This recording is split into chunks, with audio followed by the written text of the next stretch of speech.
Education to all YouTube channel में आप सभी का स्वागत है। आज की वीडियो में हम बीए बीएड सेकेंड ईयर का पेपर लेंगे जो हाल ही 2022 में हुआ है। सबसे पहले उन लोगों को बधाई जो फर्स्ट ईयर पास करके उसका एग्ज़ाम देकर सेकेंड ईयर में आए, क्योंकि आपने 4 साल में से 1 साल पूरा कर लिया है और अब आप सेकेंड ईयर में और 4 साल पूरा होने के बाद आप एक ट्रेंड टीचर बन जाएंगे। सेकेंड ईयर में कोर्स की बात करें तो इसमें 2 बीएड के पेपर हैं और 3 वही बीए के पेपर हैं। इस बार का कोर्स सेकेंड ईयर में कम है, लेकिन जैसे ही आप थर्ड ईयर में जाएंगे तो ये कोर्स वापस बढ़ जाएगा। पहला पेपर का नाम है फंडामेंटल और कंटेम्प्रेरी इंडियन एजुकेशन, जिसका हिंदी में नाम है समसामयिक भारतीय शिक्षा के मूल तत्व। इस बार का जो पेपर था उस 2022 का जेएनयू का वो हाफ पैटर्न पे था, यानी उसका हाफ कोर्स ही था, इसलिए इसमें ज़्यादा मेहनत नहीं करनी पड़ी थी। पर अगली बार जो पेपर होगा वो 3 घंटे का होगा और साथ ही 70 नंबर का होगा और पेपर पैटर्न वही रहेगा जो बहुत समय से चला आ रहा था। इस पेपर को अभी लेने का मेरा मकसद ये है क्योंकि जो पेपर शुरू होंगे उसमें हम इस पेपर के साथ साथ उसका सिलेबस भी समझ लेंगे, जिससे आसान होगा कि हम आगे जो हमारे पेपर आएंगे उसे पढ़ सकेंगे। तो इसमें 5 यूनिट है। पहला क्वेश्चन है सामाजिक एवं सांस्कृतिक विविधता का अर्थ एवं अवधारणा को स्पष्ट करते हुए शिक्षा पर प्रभाव का वर्णन कीजिए। इसमें 2 शब्द आए, सांस्कृतिक और सामाजिक और सांस्कृतिक विविधता। जैसे हम जानते हैं कि भारत विविधता से भरा देश है, उसमें हर तरह के धर्म, हर तरह की जाति वर्ग पाए जाते हैं और साथ ही इसका शिक्षा पर अलग अलग प्रभाव पड़ता है। गुजराती व्यक्ति गुजराती शिक्षा लेता है, राजस्थान की लेता है। हर राज्य की अलग अलग शिक्षा होती है, उसकी पद्धतियाँ होती है। फिर भी भारत में एक नेशनल एजुकेशन पॉलिसी चलती है जो अभी आई है, समय समय पर होती रहती है। तो इसमें शिक्षा का अर्थ भी है, शिक्षा का अवधारणा, इसके बारे में भी यूनिट में वर्णन है। दूसरा है समाज और शिक्षा के राजनीतिक व धार्मिक दृष्टिकोण का। समाज और शिक्षा कैसे राजनीतिक और धार्मिक दृष्टिकोण से होता है। धर्म के आधार पर धर्म की शिक्षा मिलती है, धार्मिक समाज होते हैं, राजनीतिक आधार पर जो सत्ता में बैठे लोग होते हैं वो लोग शिक्षा का निर्माण करते। फिर दूसरा है व्यक्तिगत एवं समूह पहचान निर्माण में लिंग व आयु का क्या योगदान। दूसरा है मानव एवं वर्णन कीजिए। ये जो आपकी दूसरी यूनिट है वो बहुत ही आसान है क्योंकि इसमें मौलिक अधिकार, मौलिक कर्तव्य, नीति निर्देशित तत्वों का वर्णन किया गया। यानी आप कह सकते हैं जो संविधान का बेसिक पार्ट है वो इसमें ही है। तो जो आगे जाकर कॉम्पिटिशन एग्जाम की तैयारी करेंगे उनके लिए बहुत ही इंपॉर्टेंट, क्योंकि जो लोग मौलिक अधिकार, मूल कर्तव्य के बारे में नहीं जानते वो आसानी से इसे पढ़ पाएंगे। एनसीपीसीआर, जिसे हम बाल अधिकार संरक्षण आयोग भी कहते हैं, जो बहुत ही सक्रिय रहता है बालकों के अधिकार को। इस दूसरी यूनिट में ही बहुत सारे मानव अधिकार और बाल अधिकारों के बारे में भी बताया गया है। फिर अगला है बहुलवादी सांस्कृतिक पहचान का अर्थ। ये अथवा में है और अवधारणा का वर्णन करता है। बहुलवादी का मतलब वही जहाँ बहुत सारे संस्कृतियाँ होती है, जैसे भारत में बहुत अलग अलग संस्कृतियाँ हैं।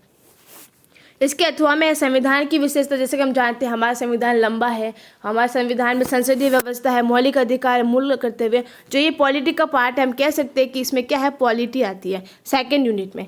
तीसरी यूनिट की बात करें तो परिवार की विशेषता। तीसरी यूनिट बहुत सरल है सेकेंड यूनिट की तरह, क्योंकि तीसरी जो यूनिट है उसमें समाजीकरण के बारे में वर्णन किया गया। फिर दूसरा है अथवा में परवरिश प्रमुख होती है, जैसे विद्यालय है, परिवार है, उसका वर्णन इस तीसरी यूनिट में किया गया। इसका अथवा में है विद्यालय एक सामाजिक संस्था के रूप में। फिर अगली जो यूनिट है चौथी, वो भी बहुत सरल है क्योंकि इसमें उदारीकरण, निजीकरण और वैश्वीकरण 3 तरह के जो टर्म्स है, अवधारणा है जो पूरी दुनिया में चलती है, उसका वर्णन किया गया है। फिर अगला है सामाजिक गतिशीलता का क्या अर्थ है और फिर राष्ट्रीय महिला शिक्षा आयोग। एक तरीके से आप कह सकते हैं कि इसमें जो आयोग है, जैसे एनसीपीसीआर, फिर हो गया राष्ट्रीय महिला शिक्षा आयोग हो गया, या अन्य कोई भी आयोग है उसका इसमें वर्णन है। फिर है 5वीं यूनिट सबसे लास्ट में, सरकार द्वारा जो अभियान चलाए गए शिक्षा को लेकर। हमारे संविधान में जो शिक्षा के बारे में लिखा हुआ है, जो प्रावधान है, उसका इसमें सरकार है उसके लक्ष्य लेकर किस तरह से शिक्षा का विस्तार किया, शिक्षा अभियान को चलाया।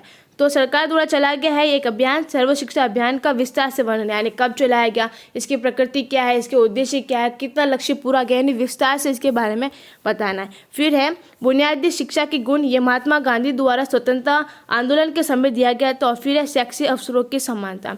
तो हम कह सकते हैं कि जो ये वाला पेपर है ये पूरा संविधान में जो उसके प्रावधान है, संविधान के बारे की, संविधान की विशेषताएं की, और साथ ही जो शिक्षा के संबंध जितने भी टॉपिक हैं वो सब इसमें आ जाते हैं।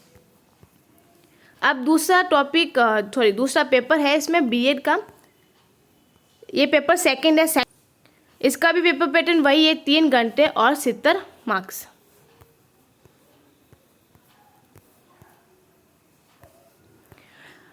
फंडामेंटल, बोलचाल में जो पहला पेपर था उसे फंडामेंटल कहते हैं और दूसरे वाले को पेपर को सोशलाइजेशन ही कहते हैं, यानी पूरा नाम कोई लेता ही नहीं है। तो ये है सोशलाइजेशन का पेपर, वो था फंडामेंटल का। इसकी जो पहली यूनिट है दोनों एक जैसे, अगर आप दोनों सेम पढ़ेंगे और इसमें एक यूनिट का भार कम हो जाता है, क्योंकि ये भी सामाजिकरण से रिलेटेड है।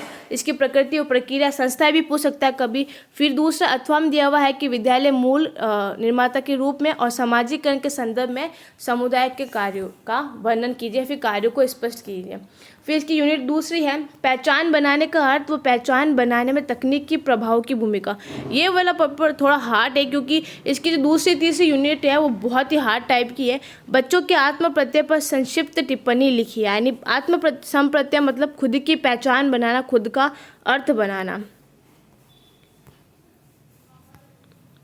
इस पेपर में बहुत ही जो शब्द होते हैं क्रिटिकल टाइप के, यानी एक बार में तो याद भी नहीं होते। उसकी जो परिभाषाएं भी दी हुई बहुत ही थोड़ी अजीब है और बहुत ही खतरनाक टाइप की कह सकते हैं, क्योंकि याद भी एक बार नहीं होती है। इसका अथवा में क्वेश्चन है आकांक्षा को प्रभावित करने वाले घटकों को स्पष्ट कीजिए।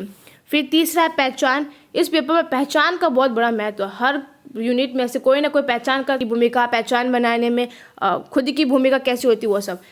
फिर से अगला है पहचान विकसित करने में विद्यालय प्रक्रिया, यानी जो विद्यालय में प्रोग्राम होते हैं, सांस्कृतिक कार्यक्रम होते हैं, उसके माध्यम से हम कैसे अपनी पहचान बना सकते हैं।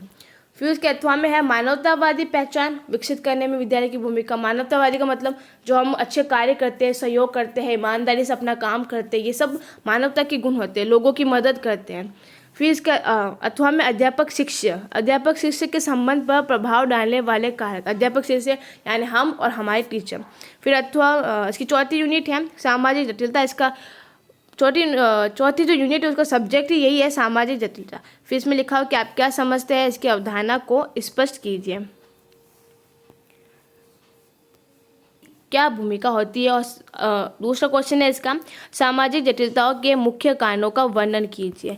यूनिट 5वीं वयस्क और विद्यार्थी के रूप में अपने स्वयं की पहचान बदलने के बारे में जागरूकता का वर्णन कीजिए। स्वयं की पहचान यानी अगर कोई गलत काम कर रहा है, इंसान उसे टोकते हैं कि आपकी पहचान सही नहीं है, तो फिर उसके बारे में आपको बताना कि आप कैसे उसे सुधार सकते हैं। अथवा में है एक अध्यापक होने की आकांक्षाओं को आप स्वयं अपने परावर्तन का वर्णन कीजिए और एक अध्यापक बनने के प्रयासों का संक्षिप्त टिप्पणी कीजिए। तो सेकेंडरी के 2 पेपर हैं बीएड के। है तो ये सरल, लेकिन जब लिखने लगते हैं ना तो इसमें कुछ ऐसे शब्द होते हैं जो हमें नहीं आते, लेकिन हमें वो लिखने ही पड़ते, क्योंकि अच्छे नंबर लेने के लिए ये सब हमें याद करना ही पड़ता है। इसके साथ ही हम बीए के 3 पेपर भी लाएंगे। तब तक के लिए धन्यवाद।